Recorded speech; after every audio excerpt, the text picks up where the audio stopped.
Who is your daddy? I am your father.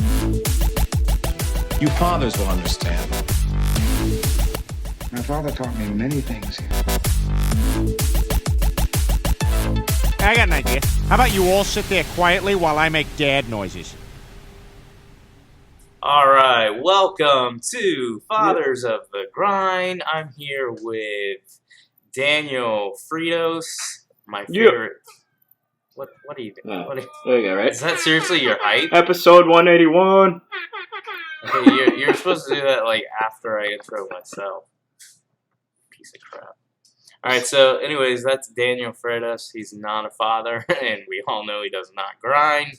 So I don't know why he's on the show. Yeah, I bet you do. And I'm Derek Teague. There is no Tim Nestor, which means the show will actually be good this week. So we're grateful for that. Or there's a chance it could be good. I wouldn't put it past us to suck it up. But Daniel, go ahead and tell us what we plan on covering today. Well, we're going to talk about spooky stuff. Just real spooky. Wow. Ghouls and way to goblins. hype the listener. Yeah, like, right? Ooh, scary Yeah, stuff. so I thought we would, or actually Daniel had the idea. I was actually more scared. I'm sorry to cut you off. I was more scared that my audio wasn't working because I was looking at it. I was like, why isn't it doing anything? So I got real scared there in real life. So everything is fine. Everything's all right, good. so we're good. All right, so anyways, it was Daniel's idea since we're in the month of October, first week of October. Let's talk about, we're going to end up covering a few of our favorite horror/survival type franchises that kind of fit in for the month of October. And then we'll touch on, as we talk about our franchise, what our favorite, maybe our top 2 or 3 favorite games from those franchises, if there are several ones. As an example, spoiler alert: Resident Evil will be talked about. So it was kind of funny. I won't get into it right now, but like I was doing like my top 10 horror games, and so I looked up like the amount of Resident Evil games that have come out, not because I wanted to kind of get an order of what I liked or which ones I liked the best, and I was like, holy crap! Just the main franchise. I know it goes to the number 7. But I count like games like Resident Evil Revelation that play just like Resident Evil 4 and 5 and 6 and stuff like that. I count those as like not mainline, but like main Resident Evil games, not really like side ones. There's like 10 or 11 like Resident Evil games that kind of fit that mold, and then you have like all these side stupid ones where they were like Raccoon City and what was it? I don't think Outbreak was stupid. They just didn't do the best. They didn't do a great job. Was Outbreak the online one? Yeah. I actually liked it, but it was like almost impossible to play. But we'll talk about that later. Anyway, so I was just shocked by the amount of Resident Evil games that have come out that I was like, holy crap, I've played a lot of Resident Evil. There's definitely a decent amount, which is, mostly good. It's a great series. So. Yeah, and we'll talk about it. Obviously, you and I fanboying now. But, what are you, since last week, have you played anything new? And if you haven't played anything new, what have you continued playing and what's your experience with it? So I don't, because I was listening to the last week's episode, especially since then I had left early.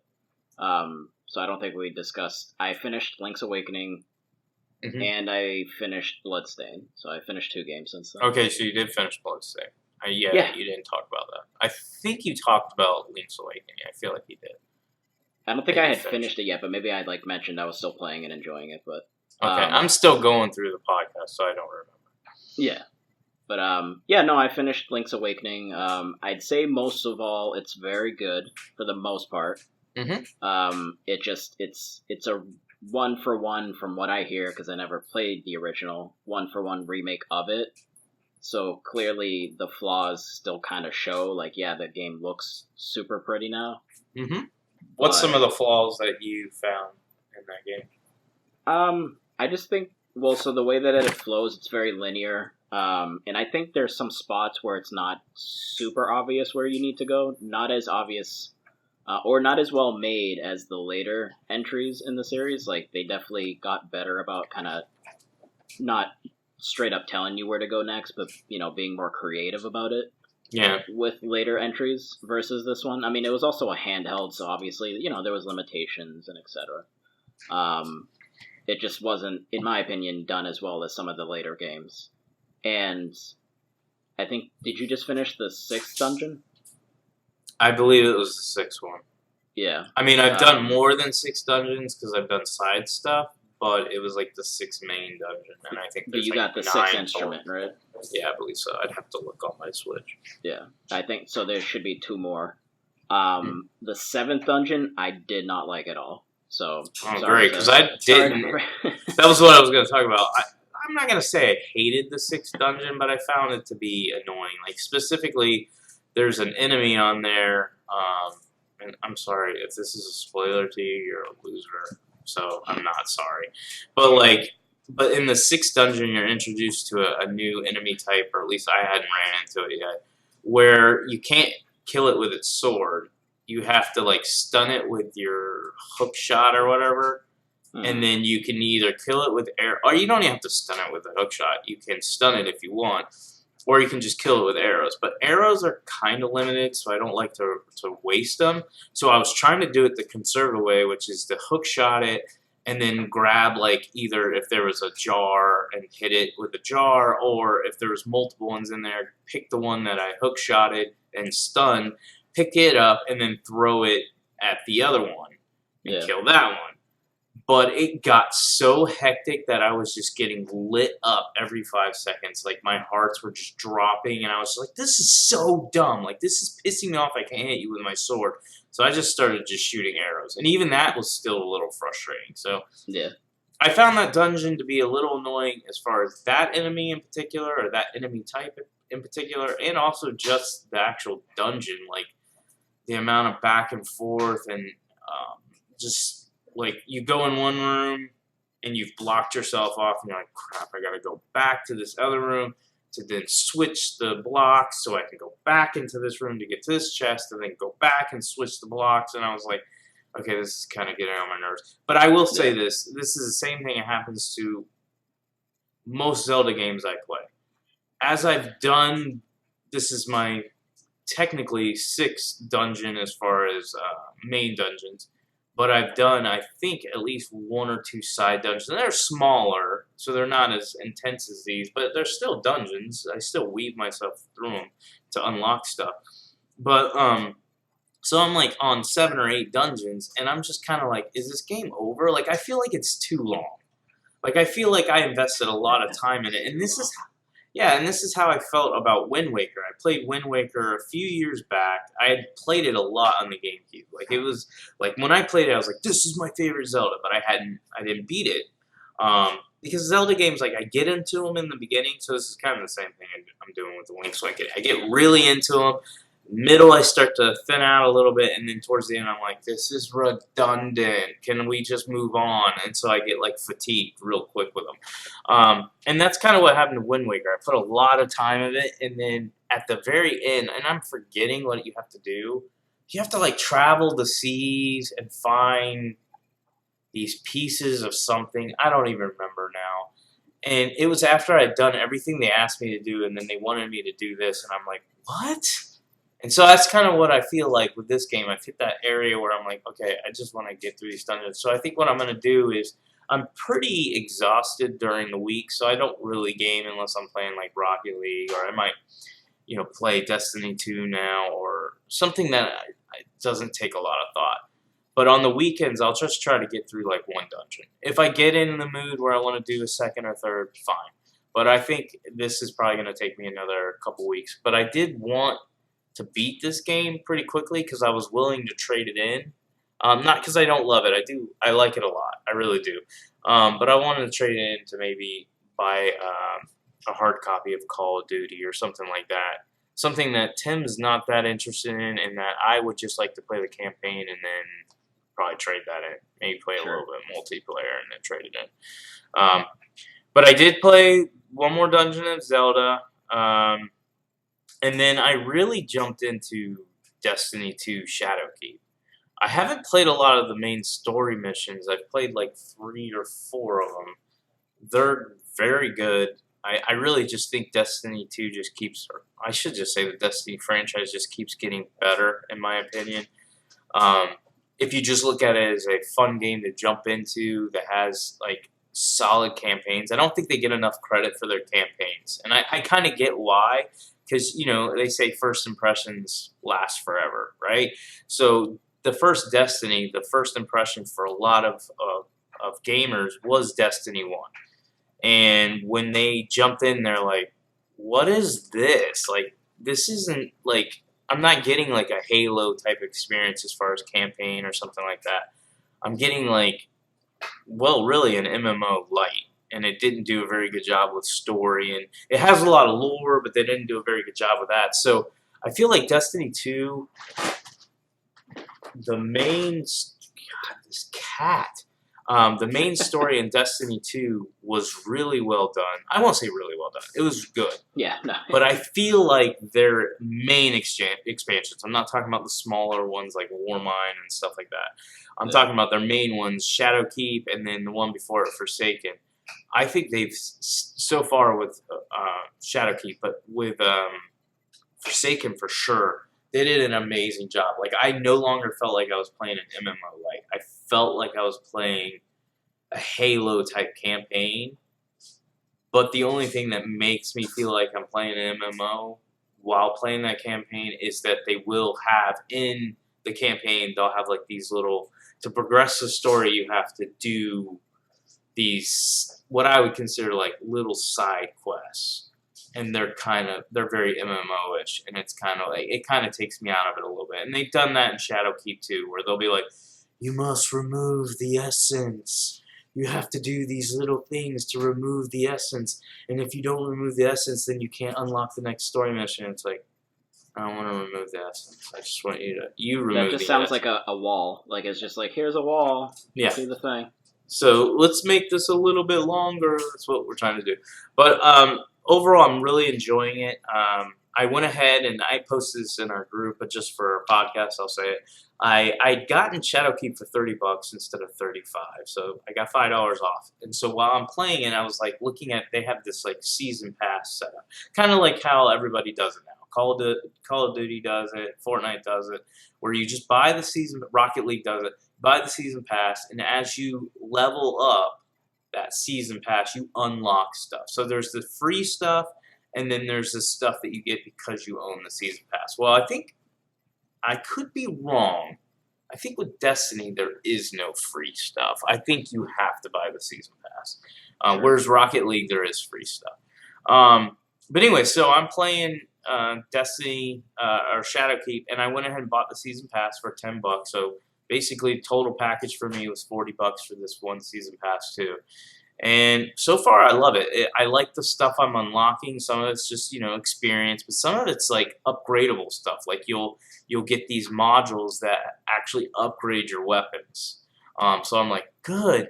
Not only am I finding them in the game, but now I'm unlocking them just by playing the game with the season pass. So that gives me more of them, so I can unlock, like, for instance, my favorite game or favorite gun. I can level it up more often instead of going up. It's too low level. I got to move on to another gun. I can level it up and keep it going with me. So overall, I think it's worth the money now if you're a Destiny player. Again, it doesn't change the opinion of anybody who thinks poorly of Destiny 2. It doesn't do anything extremely different, and I wouldn't expect them to because it's part of the Destiny 2 package. But this game, I mean, when did the original Destiny come out? Like 2014, I want to say? Like 5-6 years ago, right? Yeah, because the consoles came out in 2013. I believe it was the September of 2014 is when Destiny came out. So for the last 5 years, I've invested 4 to 5 years, because I don't know if it's the year after that. The last 4 to 5 years, I've invested a lot of hours into this franchise, and it keeps me coming back. And I do it in waves. Like, I'll get like where I am now, where I'm like, I just want to play it. I just want to play it. And then I'll get to a place where I'm like, I'll look at it on my Xbox or my PlayStation, or now I'm playing on PC. I'll look at it and I'll be like, no, I just can't. And I'll go like 3 or 4 months, and I won't even touch it because it's just, I'm not into it. But it's still, it's the perfect game for where I'm at, like as far as like I said during the weeks where I'm like, you know what, I don't really want to think, and I've got all these games. Like I really want to beat Zelda, and then I want to move back on to Greedfall, Borderlands 3, because I've kind of faded away from Greedfall and Borderlands 3, but I'm not done with those games. Like I put a lot of hours into that. I'm like a level 27 on Borderlands 3 and a level 14, I believe, on Greedfall. So I'm invested in those worlds and those games, and I was looking at the month of October, and I'm like, there's nothing I'm really that really excited for until we get to October 25th, which we'll talk about in a little bit. Yeah. So go ahead and, since I talked for a very, very long time, and you were very, very that was patient. like 3 hours. Jeez, would you shut up, But please? that's what Ow, you son of a kitten. Yeah, you see, that's what you get. Look at her. Look frickin' at her. Oh, that's my cat. That little kitty knew exactly what I was feeling. Turn and look at the camera, baby. Okay, get the freak Nope, out. yeah, no. Stop attacking me, you piece of She's a cat. She's not going to do what you want. Come on. Listen. Alright, tell us more about Bloodstain. I mean, I'll be honest, I don't care. Like, probably as much as you don't care about Destiny, but I'll listen. I'll pretend to listen. Alright, so Destiny 1 was like, alright, like, fool me once, shame on you, and then Destiny 2 was fool me twice, shame on me, so, like... Did you play Destiny 2? I played them both. Refuse? Okay. Which also kind of went against my whole, I'm not giving Activision money, but then I did. Well, now you don't have to worry about that because you're not giving Activision money. It's Bungie. That's true. Which I expect that to be a good move. I really do. I think getting away from Activision should help them a lot.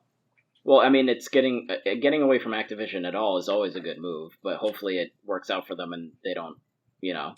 Well, I think the reason why, and obviously I'll let you talk, but the reason why I think it's a good move is I think Bungie was smart from the very beginning. And what I mean by that is I think they had a genius idea with Destiny, but I think it was really high risk if they were to try to do this on their own. And Microsoft apparently, I gotta say, Microsoft's so stupid with stuff. Like, Bungie's a great example. Like, I don't know if you know this because you've never been an Xbox player, but when Halo ODST came out, when you play the campaign, you see in the world signs that have the Destiny logo.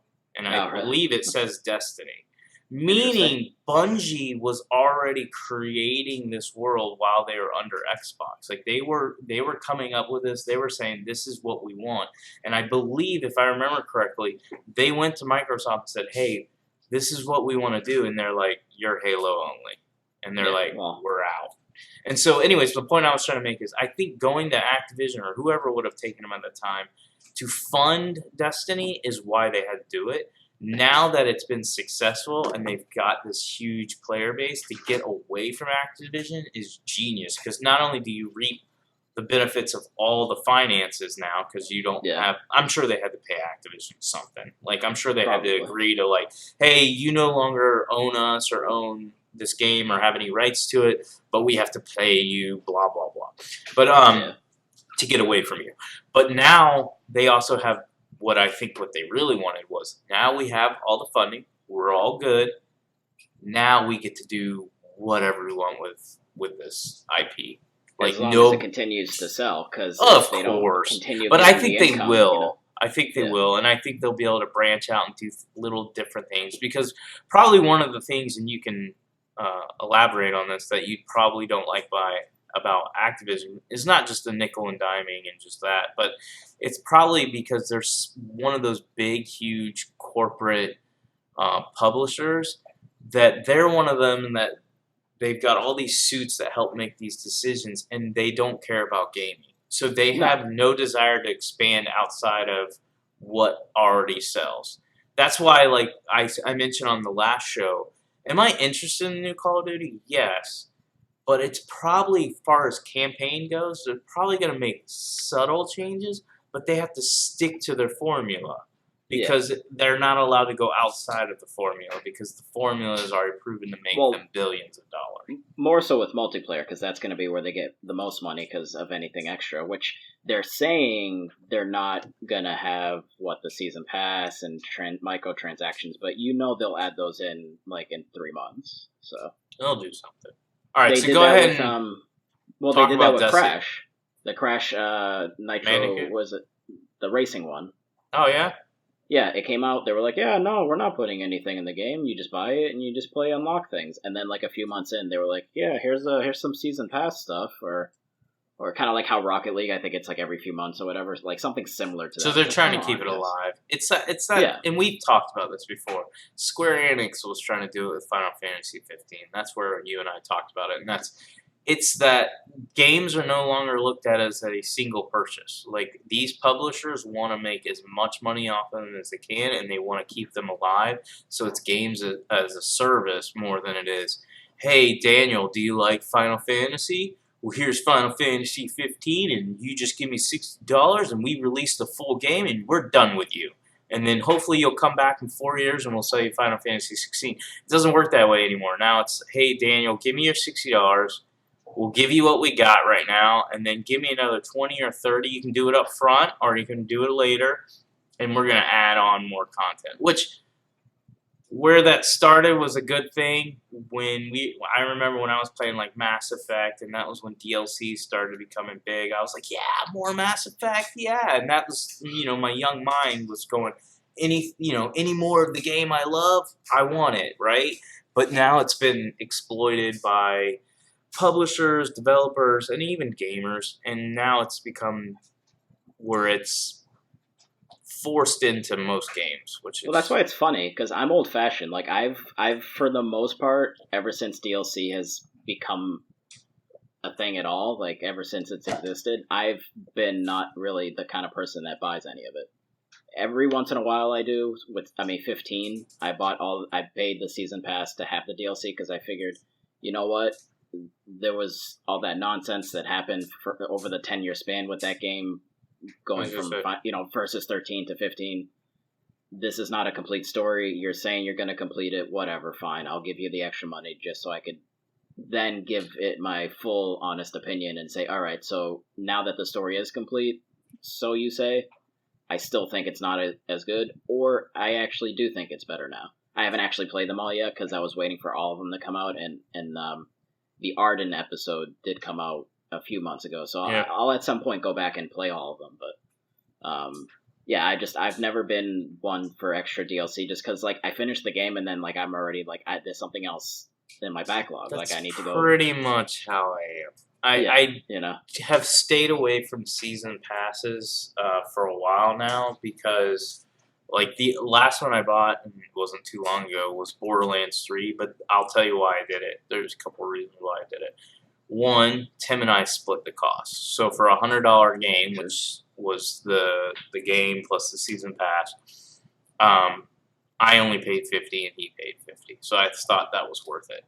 But the big thing for me is not really the additional story stuff or campaign stuff. I'm like you. I finish the base game that you sell me, and then I move on. Very rarely will I play any of your extra content. And there's a main reason why. It's because most of the time this extra content wasn't what I imagined when I first heard about DLC, and that was, or expansions, whatever you want to call it, was I thought they would always continue the story or add on more. And I realized most of it's just cheesy bullcrap. Not all of it. There's some really good stuff out there. We've talked about The Witcher 3. I think The Witcher 3 expansions are absolutely amazing. Dragon Age Inquisitions would go into that as well. But the Uncharted, not DLC. They basically made it its own game. But Uncharted 4 is what is it? Lost Legacy. Yeah, it doesn't even feel that. I would say it doesn't even feel. I know it was sold that way because they're give us $80 up front and you get this extra content. Yeah. But by the time it came out, the game was actually a $40 game, and I felt like it was a full-fledged game. But yeah, I totally know what you're talking about. But the point I'm trying to make is that I didn't feel like a lot of the stuff that was coming out actually added on to the experience. It was just extra experience just to keep you playing. And I was like, well, I'm Yeah. already done with the game. Like, I want to come back and I want to play DLC that's attached to what I already played if it's going to add on to it. But here's the thing. That's me saying that because that's what I want. I understand why they can't do that, and here's why. Most gamers would be like, and I know you would be, this isn't a shot at you, I just know this would be you, is you'd be like, what the man? I just paid $60 for this, and now you're adding on to the story? That means you didn't give me a complete story. And so they can't do that. And so now I don't have really any interest in DLC. So the point I was trying to make is the only thing I really care about with like extra content is if it impacts my first playthrough. And what I mean by that is I'll give an example. Like Borderlands 3 would be like if I'm going to get guns. Like, hey, I buy this extra stuff and you give me a bunch of weapons. Yeah. Or something like that. Then I'll buy into that. Like, I'll do it. But if it's just, hey, give me an extra $20 and I promise to give you more DLC, no, I have zero interest. But if you're like, give me an extra $20, I'll give you the DLC, plus I'm going to give you this gun, this armor pack, this, and I look at it and I'm like, this is going to impact my playthrough in a positive way. Like, I want that stuff. I'll do it. Well, but very tricky rarely. too, because then a lot of times that crap's only good for about 2 seconds. Well, that or if like the way the game is structured, if like multiplayer and single player intertwine, like if you're buying that stuff, like if you're getting guns that are like, oh, this is a better gun, and you can somehow bring that into multiplayer, then everyone is furious because it's like, well, now you have an advantage, and you can take me out faster, so to speak. You know, things like that. So, like kind of like what they were doing with was it Battlefront 2? They were literally like you were able to basically buy better. I think that equipment. was really dumb. I agree, that was dumb. Like it's like I didn't get involved in that game, but yeah, that was dumb. Yeah. So, which I mean, EA is terrible, but yeah, Activision's worse. Like so much worse. I just don't get why EA is always winning worst company of the year award. No, Activision's like 5 times worse than EA. I boggles just my think mind. it's that stigma. Like you catch gamers at the wrong time, and they'll never forget, and they'll just keep repeating the same thing. Yeah. Yeah, if people dug a little deep into the internet and looking into Activision, some of the things that they've done, it's like, you guys are just vile. You're just vile human beings. Yeah, I think a lot of the publishers are, but again, I got to remember, and this isn't again a shot at anybody. I work for a big corporation, so when you work for a big corporation for a long time, you start to realize, like, you don't meet the high up people. Like, I work for Chase. I've never met Jamie Dimon. I never will, and I don't care to.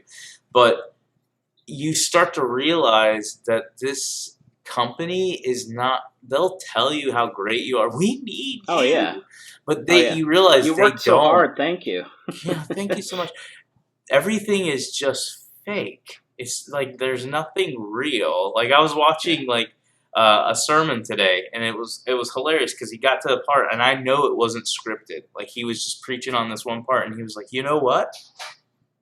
Everybody's fake." Like this is the pastor. He's like, "We're all fake. I'm fake. Like I'm trying to be authentic, but there's still a fakeness about me." And so I was like, "Yeah, that's corporations in a nutshell. We'll do whatever we got to do to get money." But we don't care about you, and we'll pat you on the back and say, we love the gays, we love everybody, we love black people and minorities. We don't like the white people. You know what? We do like the white people. They make us money too. But they do all that stuff, but they don't really care. Dude, my company loves gay people. They're So just does mine. obsessed. They're obsessed. Well, because that's where the money is right now. Until it gets old, watch it. It'll fade away. But we got totally and there's nothing sidetracked. wrong with that, obviously. No, I don't care. You know, you hire somebody because they're actually legitimately good at their job, not because of that nonsense, you know? Yeah, well, you would hope, but that's not happening in corporate America. And if you happen to be gay or black or trans or whatever, that's fine. Yes. But let's not just throw up a card and be like, well, and then slap the card down and be like, I want one of these people. Or one of these, you know, like trading cards, like one. Baseball cards. Yeah. We got a really good white guy, but he's white, so I need 2 of these right here. All right, the stats on this gay dude are pretty high. So. All right, so we got sidetracked. I don't even think we need to talk about Destiny anymore. We get the gist. I like it. You No, I don't hate Destiny. I eventually got to the point where I'm like, you know what? I wanted this to be something that it's not. I wanted it to be more like what it is now mixed with Fallout.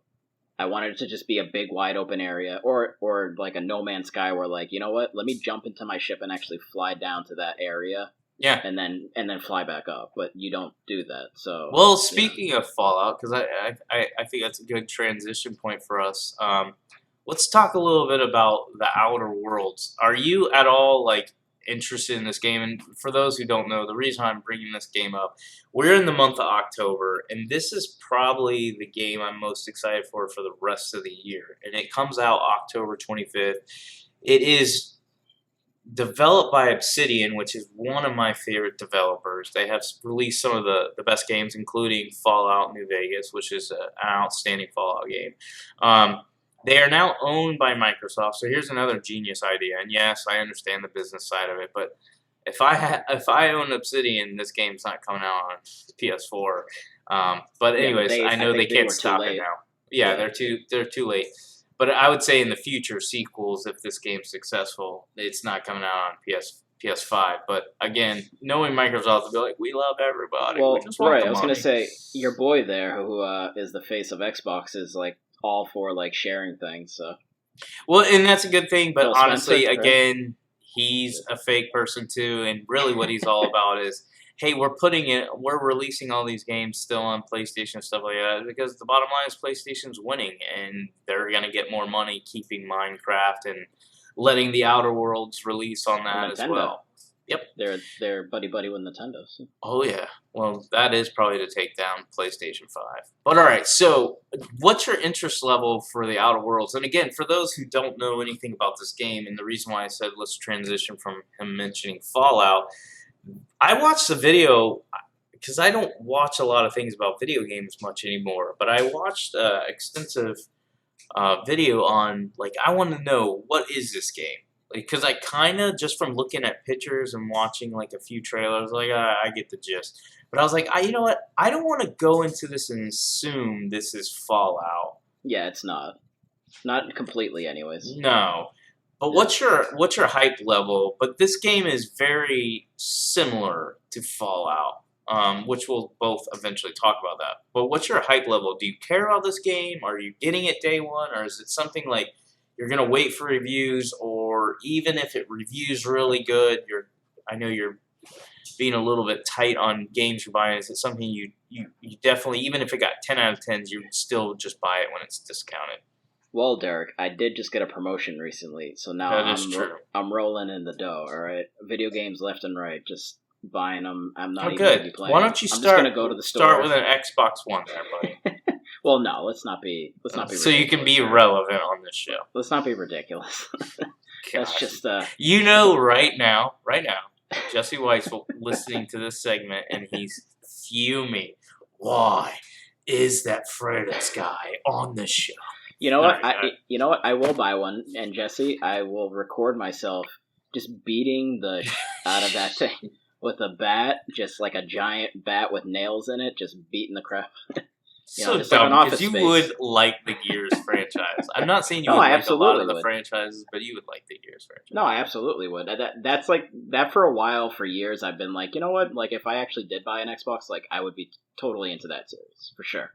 I mean, I've played them. So talk Outer Worlds though, because you and I, we don't stay on track. And I know some of the listeners are like, because Tim's not there, they're not staying focused. Dad's not here. Listen, Tim's not here, and I don't care. Like, I do me. I don't care. Apparently, you already dropped an F-bomb. Tim's going to have to go 30 minutes into the episode and... Tim, hey, listen now. Just let it be. All right, go ahead. This is Father's a Grind After Hours, so... Yeah.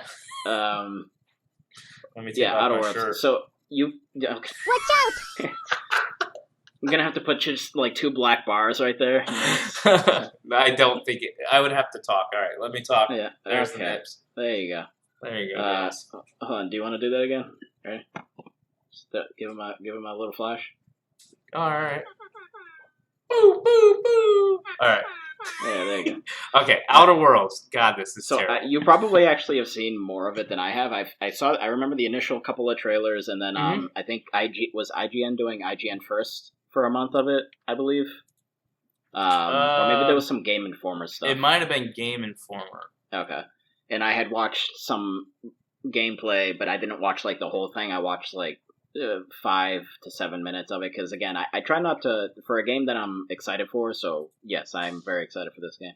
I try not to watch too much. Yeah, agreed. But from one of the main things that I've gotten the takeaway from it that some people may not know is, yeah, like the structure of it, the way that it kind of like looks and feels and like making decisions is very similar to Fallout 3, Vegas 4. But apparently it's not just completely just sprawling wide open, from what I hear. And you're not jumping into ships and then just flying off to other planets. But I think there will be other planets that you can go to. So I think it's going to be a little more concentrated and a little smaller than people are realizing. But I think that's a good thing, actually, because there's just so many open world games nowadays that it's just like, I don't need to add another one and overwhelm myself. And it will allow them to, I think, focus better on the decision stuff. Like having more intricate decisions of like, hey, like that person's over there. Like kind of in that first trailer where the woman's like, hey, like you can either, what was it? She was saying something to you and then you just like the character shoots the dude. Yeah.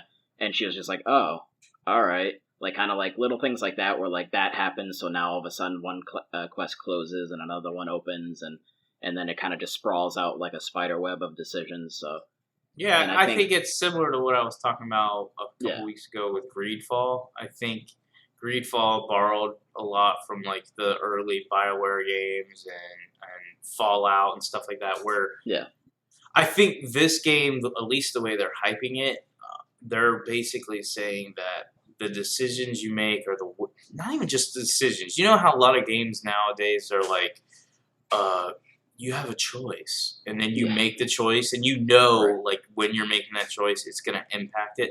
I think they're just saying, and I could be reading into this wrong, and I hope again I'm not wrong, but they're just like, as you're playing, and just little things you do, stuff you do, what you decide to blow up, and all that stuff that isn't like, hey, here's a choice. It's just like something you're just doing naturally.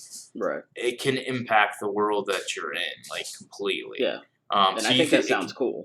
Yeah, so if it's one of those things where it's like, hey, I just did this, what I thought was like this small little thing, and it ends up being like a huge thing later on that I had no idea, that could be pretty cool. Which is what I think they're going for. That I think they want everything you do to be pretty important. And that was the takeaway that I got from the little bit I've played, not a little bit, I've played a good amount of Greedfall, but also just like watching stuff on Greedfall. It was the same thing. It was like a recent article I saw or something like that was talking about Greedfall, and they were saying how Greedfall's companions show you that nobody's good. Meaning like one of the things with Greedfall that it's kind of scary and cool, and I'm kind of hoping the Outer Worlds will be like this too, is like you have these companions, and it got me thinking, and again, this is where my brain may be going further than the game can actually go. But I'm like, anytime, and maybe you do this, and maybe you don't, but whenever I add a companion, like, hey, you can join my party, like if I'm playing Dragon Age or something like that, and I add somebody to my campaign of a single-player RPG, my initial thought is, this person's on my team, they are good. They are on my side. And it's like real life. You like, right? You hang out with people at work and you're like, this person's good. They like me. I like them. They're good. They're on my side. But here's the reality. People are fake. Not everybody's good. Like, for people instance, are fake. I found out at work, not everybody's good. People that absolutely loved and adore me were now like bashing me and destroying me behind my back. Sure. So it's the same thing with these games. Like at least for Greedfall, the way that article presented it got me thinking. I'm like, oh man, because I had heard like if you ignore your companions, like if they ask you, hey, can you do this side quest, and you ignore them, they'll turn on you. That makes sense. That's pretty cool. What if, like, even you do these things for your companions and they still turn on you? I'm like, whoa, now we're getting some crazy, like, betrayal, you know? And I was like, oh. Right. So I love imagine to see. somebody shows up and they're like, "Hey, like you're doing this thing and I'm doing this thing. We have similar interests." And like, you know, maybe like 5 hours go by and this person's on your team. You're like, "Oh, this is a good partner." And then like they're actually just using you, and then Yeah. you know, next thing you know, they're like an actual like kind of big villain in the game. Not maybe not the main villain, but Yeah. little things like that are pretty cool. You know, That's little decisions definitely, like that. excuse me, that's definitely where video games could go. Like, I don't feel like enough go there. Like, you'll have a few, like, obvious betrayals where you're like, this person's shady, you know? Yeah. But, like, I would love it, absolutely love it, if more games were able to.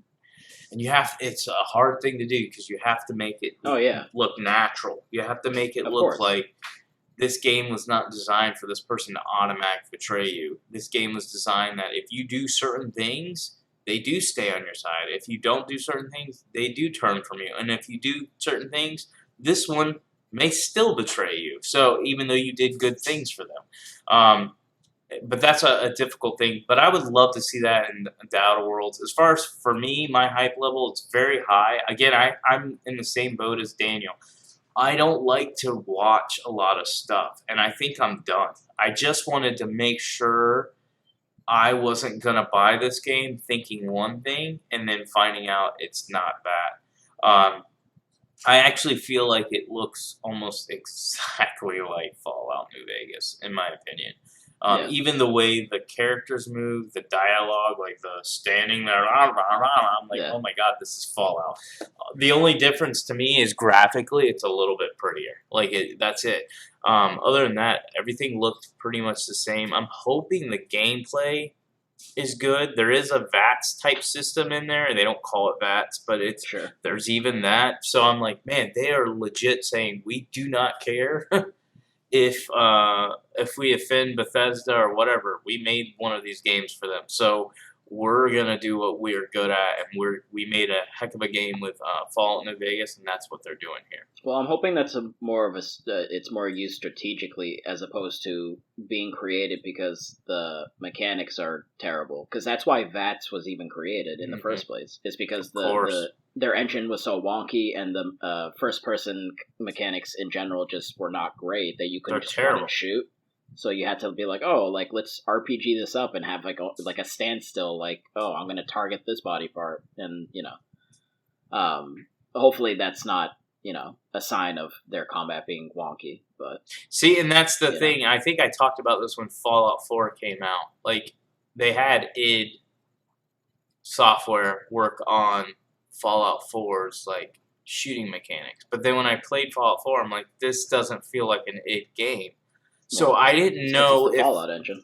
Yeah, I think it's the engine, but I also think it's now, like you were saying, and I said this back then, so I'm not changing my story just because you said it. I still think they intentionally don't make it like smooth like Doom or something like that because they're like, if we make it that way, then you don't need to use our VAT system. And now it's just a open world first person shooter. So, and it's the same thing, like people would complain about Mass Effect. Like the first Mass Effect, they're like, the gameplay is terrible. I still think that was intentional. I still think that they made it that way because they got to remember, they were coming off making Knights of the Old Republic. If you've ever played Knights of the Old Republic, Mass Effect plays almost exactly like Knights of the Old Republic as far as like you aim. Lightsabers? Yeah. But yeah, except you're trading in guns for lightsabers. But you aim and you shoot, and that doesn't mean that you're guaranteed to hit even though you're locked on that enemy because they do like this behind-the-scenes rolling of the dice. Like, hey, you got to roll a 16 or above. Nope, you rolled a 13, you missed, type thing. So that was how their systems were in like Knights of the Old Republic, and I think that's what they did in Mass Effect. And I think they did that intentionally because once they did make Mass Effect 2 and 3, where you shoot better and definitely shoot really good in the last one, which for some reason I'm blanking out what the name, Andromeda, is because they were probably afraid you wouldn't use the RPG elements as much. But they've since gotten smarter on how to use RPG elements in a different way. But at that time, they didn't. So that's my thing with like Fallout. I think Fallout's like, if we make the shooting too good, then you're not going to use our other systems at all. I feel like there's still a good way. There's a way to balance that. I think it would be the trade off of like if you could still target body parts, and if you're using the VAT system, you're gonna have like a higher chance to critical that body part, for example, based off of a certain stat on the character or whatever. You can do it because it's an RPG game. The VAT system or whatever system you're going to use in the Outer World, you can make it relevant because you can overwhelm the player. Meaning, like, if I go in and I'm like, oh man, there's 6 enemies, and I can pick off 3 real quick, but while I'm picking off those 3, the other 3 are shooting me and I die, then that's where your brain's got to go, you know what? I'm going to take out 2, and then I got to go to my VAT system and target the next 2, and then I'm going to retreat and come. Like, that type of stuff. Like, you have to start using. So you can overwhelm them with the difficulty of the enemies and the AI in those situations where you make the VAT system relevant because you're like, you know what? If you don't use it, you're going to die. Bottom line. If you use it, you got a shot. You could also have it where, I forget if 4 had it, or if it was the Fallout 76, where you're using VATs, but it's not frozen. Time's not freezing. 76. It slows down a bit. Yeah, okay. Because that's online, so. Like, 76 has it where it doesn't slow down at all. It just basically you pick it and it just automatically shoots the shot in the head, and you get that whatever percentage. So if it's at 80% and it lands, it lands. If it doesn't, it doesn't. Type thing. Yeah. So that was like a smart way to do it. I will say it's less satisfying. So I think with the single player experiences, I would want to keep the VATS type system, and hopefully, the Outer Worlds has that too, where it's like I want kind of that slowdown because I love the impact of watching them blow back and stuff like that. Plus, again, it makes it more strategic. Because I did find with the Fallout games, even 4, you can get overwhelmed. Like, it was so easy to die in Fallout 4 and Fallout 3 and Fallout New Vegas. Like, if you just go in and you're like, I'm just going to shoot everything, you're going to die. But if you sit back, use your VAT system, and Fallout 4, the shooting was a lot better than 3 in New Vegas, then there's a good chance that you survive. Plus, the guns that you use, they matter too. Like, they are really heavy on, like, your stats for your guns, and that really impacts whether you survive or not, whether you have VATs or not. But anyway, so we're both pretty excited about the Outer Worlds. I'm really excited. I really hope the space setting is cool, so that does make it different than Fallout. It's not a post-apocalyptic Earth. Yeah. So you're gonna get different environments. I'm assuming different planets that look different. Different things going on. Maybe different species of people that you're meeting and different things like that. So, plot sounds interesting too. And I don't know really anything about the plot. I won't go into it, but basically, you were created to do. I forgot what it was. There was something you were supposed to do. Like, you're on a mission to go do something, but you end up getting like lost and you're frozen for over 70 years. So the guy, the scientist or whatever, finds you. And he tells you what's going on. Like, basically, the thing that you were supposed to, like, kind of stop happened because you never got to do it. That's a bummer. And here's what I liked about it. You can play this game, and you can... The guy that finds you and sets you free, he wants you to do something. Like, he's telling you, hey, these corporations are out of control. These Activisions are out of control. I need you to kill them. I'm going after those actors. So you can go after those corporations, or you can turn on him, or you can actually turn on both. And go after both. That's the perk of having a more focused game like that, where you're not busy making this giant world, basically but empty then world leaving or half out empty world. But leaving out like story and choices, the impact of choices. And I've always, and I actually was thinking about that today, I've always wanted a Walking Dead type game that had great gameplay. And I think for you to have that type of game, the closest thing to it to me is your Fallout 3s, your New Vegas, where it's like these open worlds that you can explore, and the gameplay's fun for the most part. There is that jankiness, but for the most part, it's fun, especially with the VAT system.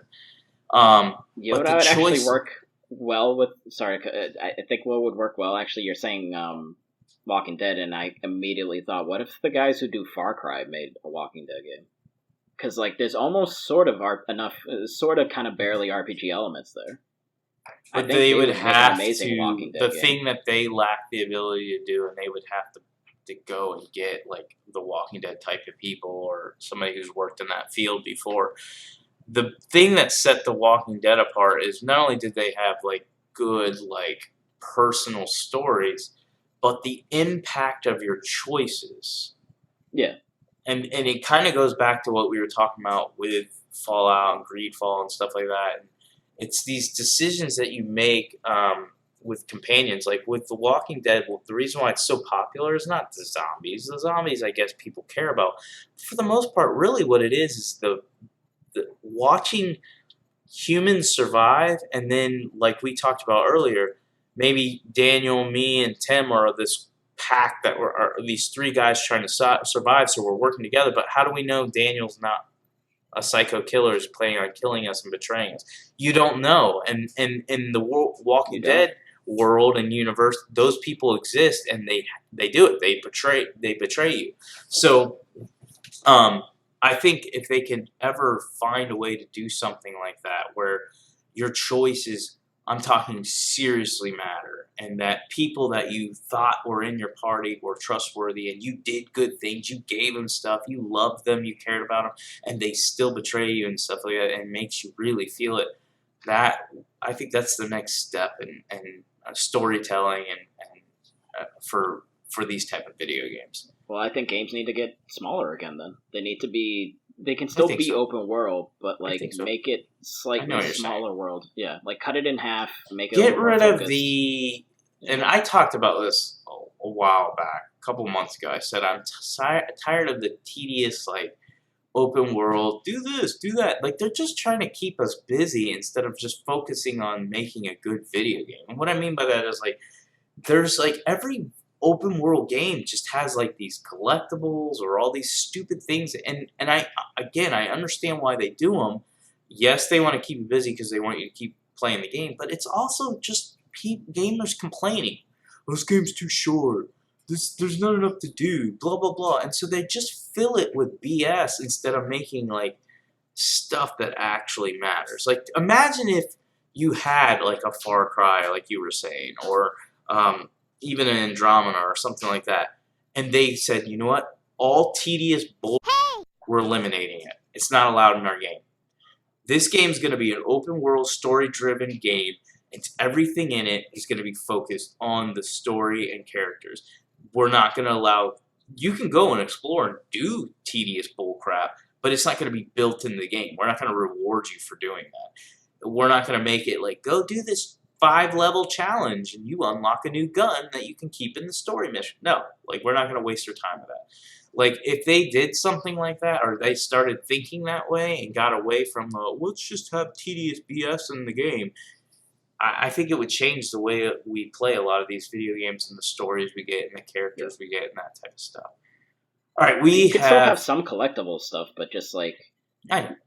Just be more focused with it, you know? Well, even like the Order 1886 had collectibles, but the game was really heavy story driven, and they weren't that hard to go get. Like you could just, if you just have them naturally in the world, that's fine. But to just like hide them and putting them in stupid places randomly in a big open world just to go get them so you can unlock a platinum trophy, I'm just not into that. I think it's stupid, and I think a lot of gamers, I'm not saying all, but a lot of gamers getting to the point where like this is all tedious. Indeed. All right, so let's get on to, because we're hitting almost the hour mark, let's get to the part of the show where we talk about the main thing. And I don't think it will take that long, but let's share a couple franchises that we like that I would say that are classified as horror/survival for the celebration of Halloween and the month of October. Let's just start off by listing off one franchise a piece, and then as we're talking about those franchises, just list off a couple games that you liked in those franchises and what you liked about it. No particular order. We're not doing a ranking or anything like that, but just You start. Go ahead and start with one franchise that you like in that survival horror. Is this our spooky section? Oh my gosh. Spooky. Spooky. So we were discussing prior, spoiler alert, that you and I have a favorite, share a favorite horror series. Yeah, we might as well just get to it. Like let's just talk Biohazard. Biohazard. As they say in Japan. But I do want to give a shout out, though, to the original Dead Space. Okay. That game is amazing. I would say that was the best Resident Evil game up until Resident Evil 2 Remake, to be honest with you. Okay. Even though it's not a Resident Evil game. I love that game so much. And, like, even though there is a decent amount of backtracking in that, it actually, like, makes sense in the game and works really well, because you go back to older parts of the ship that are being overrun even more by the necromorphs, and the environment actually looks different, and it's getting creepier and just more like messed up and gross. Yeah. Yeah, that game is amazing. It's terrifying. It's terrifying. I did not. Very claustrophobic too. Yeah, I did not beat Dead Space. I played you a didn't? good amount, and I didn't play it when it launched because it was too creepy for me. I'm not a space guy, by the way. I don't care about space. Space. I don't. That's why I didn't care about what's that game you mentioned about the one that traveled from planet to planet. No Man's Sky. Yeah, No Man's Trash, right? I don't care about No Man's You- Trash. I you don't act like care you don't about know about exploring planets. I don't care about this stuff. All right, so anyways, but I'm not a space guy. I'm not into spaceships. I'm not into that stuff. And then I heard how terrible Dead Space was as far as like the horror being it being really creepy and scary. And I was still, at the time that game came out, I was still scared of like Resident Evil games. I don't even think I played them by myself. Like maybe 5, but 5's not scary, and 6. Well, 6 wasn't out. But anyways, but I went back probably a couple of years ago after I played and beat Dead Space 3 a couple times, because that was less scary and it was co-op. I went back and played the first couple hours of Dead Space. I liked it. I was like, okay, this is good. I didn't bother finishing it because I just didn't care. I wouldn't say it's dated, because I actually think it plays really well now. Yeah, that's one of the reasons why when Resident Evil 4 and stuff. Yeah, when Tim made a post in Fathers of Grind asking what's your favorite like third person action franchises, I was like Resident Evil games, because of the way they play. They hold up, like the newer ones, obviously not the old ones, but the newer ones, they hold up. Like you can go back and play them, like okay, these controls are familiar and everything works good. So the same thing with Dead Space. So that won't be my shout out. We'll talk about Resident Evil soon. So there's only 2 franchises that I've played like at least one game in, and that's The Evil Within. I've played both of them. I never beat both of them, but I got to chapter 11 in The Evil Within, which I believe there's like 15 or 16 chapters. So the first one's pretty long. It's too long. In fact, I complained about that on one show. I'm like, come on, horror games need to be a little bit shorter, just because the whole experience is, you're like dreading it. But The Evil Within, the first one, was really good. Like, that made me feel like I was playing Resident Evil 4, but just way creepier. Like, way creepier.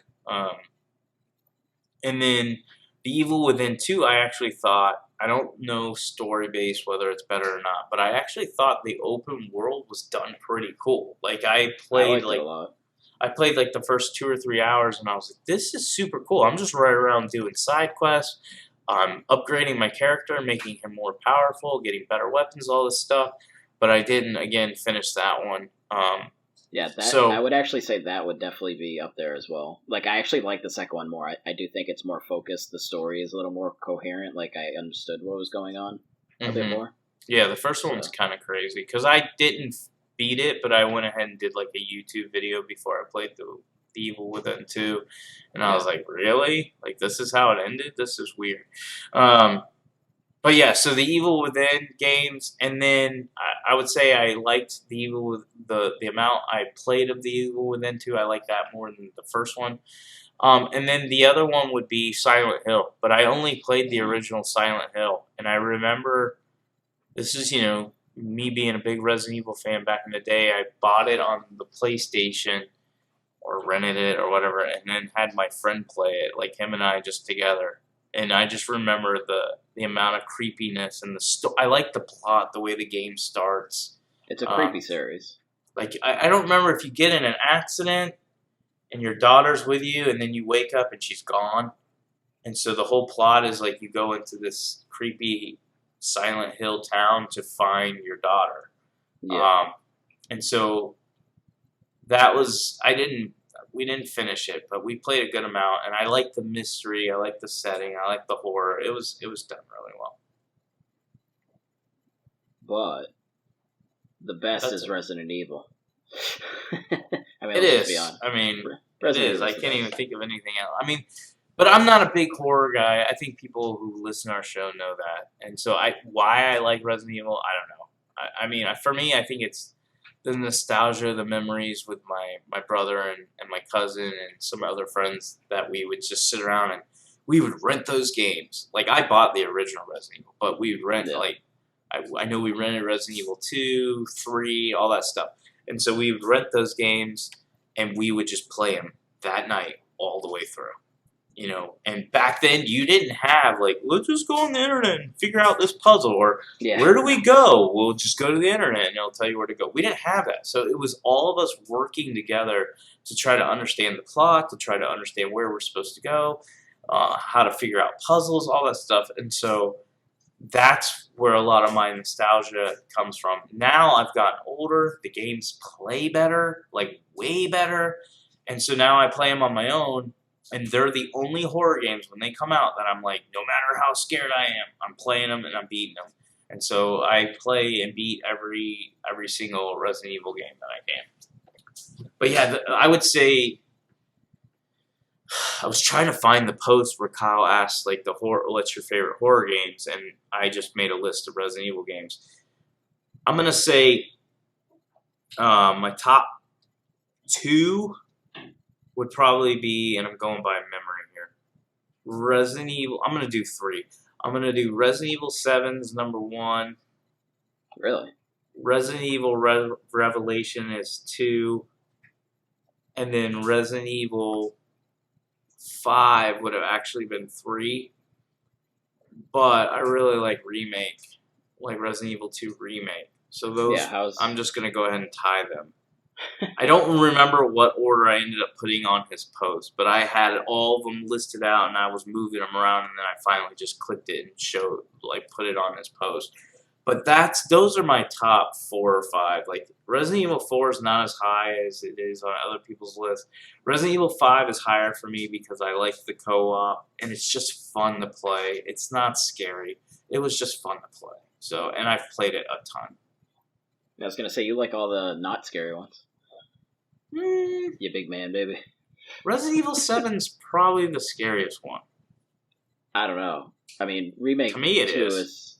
Remake 2 is pretty up there. Well, I didn't get scared at all playing that. Not one time did I get scared. No? No, I don't know, there was liquors one are time. terrifying, dude. No, the only person that pissed me off, and he did scare me because I didn't hear him or see him coming, was like one time I was in like a dark room, and all of a sudden he comes flying, like coming right towards me, Mr. X, and I was like, what the freak? And I flipped. But that was it. Other than that, nothing else scared me. But Resident Evil 7 was intense the entire time, and I didn't even play in VR. Like, I was just like, where are you? Where are you? And I beat that game 2 times back-to-back when it came out, and I was scared both times. There's definitely some very creepy, but like the part where you're going down the stairs and she comes up at you, like it's just pitch black, and then she lunges up. Yeah, like that part, like towards the beginning, like that was terrifying. I just replayed that not too long ago, so that was my 4th time, and it still scared me. If you start going down the stairs, you can hear, I think, her footsteps, but like if you kind of just sit there and like linger a bit, like you just hear them. I did. And you just hear it like approaching, but like she doesn't come up at you until you then move a bit further, and it's so unsettling. It's so unsettling. I just did it like a month or 2 ago when I bought it on Xbox for $5. Yeah. I was like, oh my god, this is still scary. I should probably replay that again because I know I did like it very much. But like for me, when I'm thinking of the series as a whole, like 2 remake is definitely my favorite now. Okay. Just because it plays so much better, and they did such an amazing job reimagining the original. Also, Resident Evil 2 was my first PlayStation 1 game. Yeah. So when I got a PlayStation 1, that's what I got with it. So like it has a very special place in my heart. And I had played it so many times. Yeah. But then Resident Evil, the first one, and then 3, which I've actually never finished 3. Funny enough, I got really far when I had originally played it. And then I don't know why I didn't beat it. And then when I had bought it again later on as an adult, I had like an actual original PlayStation copy, and the disc kept freezing at this one part, and I was like pretty far into it. Is it Carlos is the second character? Yeah, like it was like right after like where Jill gets hurt, or is she infected? I forget what happens to Jill. Something happens to Jill, so then the character switch, you become Carlos, and I was like stuck right at that part, and that's pretty far in, so I was pretty pissed off at that. But I have it on the on my play, so I bought the PlayStation 1 Classic, and I don't know, some games that didn't come with it fell onto it somehow. I don't know, maybe somebody hacked my PlayStation Classic, so I have that on there now. Well, Resident Evil 3 I did beat. The one I didn't beat was Code Veronica, and that was because that one too. Yeah, because we got stuck on a part where I can't remember. We're talking literally, and I only know the year because I was in Rhode Island 19 years ago when we played it, and I believe one of the big like nemesis or whatever like bosses was on a plane, and we didn't have enough ammo to fight him off, and so every time we died we just start at the same time. We're like, we can't, and it was you couldn't go anywhere. We were stuck there, and I was like, you gotta be kidding me. We played like I know that had to be towards the end of the game because we played a ton of it, and then we were stuck, and that was the only one that's part of the main. Again, this is one of them that's not technically, because it's not a numbered one, a main one. Code Veronica? But it is a main one because it's Claire looking for her brother. Like it takes place. I know, but it's kind of like a side thing, kind of like Revelations, because Claire's in Revelations too, I think, and Jill's in Revelations. So it's, to me, they're like main for me because of how they play, and they include like Resident Evil characters. But I'm saying it's not a numbered one. Sure. So, because I think I beat all the number ones. Yeah, I beat all the number ones. Yeah, I was gonna say Chris is in that one too. So yeah, Chris is in Revelations, and the intro to Code Veronica is sick with Claire, and she like drops the gun, all freaking 90s action movie style, and then like blasts the barrels behind all the guys that are pointing guns at her. So. Yeah, I actually tried to play Code Veronica on the Xbox 360, and I was like, no, terrible controls, I'm out. Yeah, those are definitely like the more older controls. Yeah, I can't. But yeah, Resident Evil 2 Remake would be my favorite one, and then probably Resident Evil 1 and then 3, I would say. Okay. 7 might supersede 3. I would have to replay it again because I haven't played it literally since right when it came out, and what was that, a couple of years ago? So yeah. Well, 3 I don't remember at all. I just know we played through it and beat it, but I've only played it at launch. Yeah. So I don't know. That's one of them I want. They're remaking that one, right? Or is it just rumored? I mean, people are assuming. I don't think Capcom has officially said like we are remaking this, but I mean they did it with 2. It was a huge success. It would be amazing if they did, because like Nemesis, like remaking that game and having Nemesis be like modernized, like that dude is terrifying. Because like you think Mr. X is scary, like the Nemesis like full on sprints at you. Yeah. So imagine that in like a newer game. Like that's why I want them to remake it, because that would be one that I would be like, okay, I beat that one on my own. Like a lot of the early ones, it was because I had other people playing and I was just in the experience, but now that's what I've done. Like, I went back a couple years ago and I beat 0. I beat the original. I beat Resident Evil 2 Remake. I beat Resident Evil 4. I beat Resident Evil 5, 6, 7, Revelations, Revelations 2. Code Veronica, I would like for them to update as well. Even if they don't do like a remake, it just update the controls and stuff like they did with Resident Evil 0 and 1. Yeah. And then the same thing with 3. If you're not gonna remake it, fine, but update it. Make the graphics cleaner and then update the controls, and I'll play through them. Like, I have no problem doing that. Yeah, I actually forgot about 0. 0 I've actually never touched. I think that's the only. 0 is thing actually I've not played. really good. I think you should buy it and play it and beat it. The main thing that I had always heard was, as far as like a complaint, was the inventory system is terrible. I think they fixed it. Did they? Okay. I'm pretty sure. Like, I played that one back to back with 1. Like, I beat 1 and then I played 0, and I didn't have any issues. Yeah, because there's the 2 characters, and like, aren't they together? But like, you drop items, and then the other one picks it up or something. Yep. So. I thought it worked fine, and then it's pretty cool when you start out on the train and stuff like that. It's really good game. Yeah. Yeah. All right. At some point, I'll play that one, but yeah.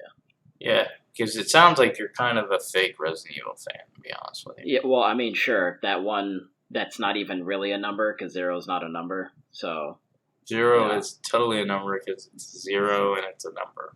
It's not a number. It's a 0. If it's on a jersey, it's a number. So 0. Sure, that's right. the qualification. That is our show. So I'm not even going to ask you guys to chime in and tell us what your favorite horror games, because neither Daniel or I care. We just hope that you listen to our show and I care a little bit. Oh, you do. I don't really Just care. a tiny bit, like 5%. And make sure you watch the YouTube version of this, because hopefully you'll get to see my nipples, especially if you're a girl. You can hit on me if you want. Yep, absolutely. And just really. So there's grossed nudity, there's cursing. This is a great show, guys. This Dude, is great. Tim is gonna be furious. He's gonna just be like an angry Don't tell him dad. anything. Just seriously, send him all this stuff and just say, we didn't cuss once. We're just gonna be like the kids in the playroom, just playing our Legos or something, and he's just gonna come in and just beat. Just absolutely, just like like the belt, taking the belt out. It's just good. he's gonna be furious. He seems like a nice guy on the outside, but on the inside, Tim is a raging, crazy man. All right, guys, that is our show. That's episode 181. Peace. Who is your daddy? I am the father. You fathers will understand. My father taught me many things. I got an idea. How about you all sit there quietly while I make dad noises?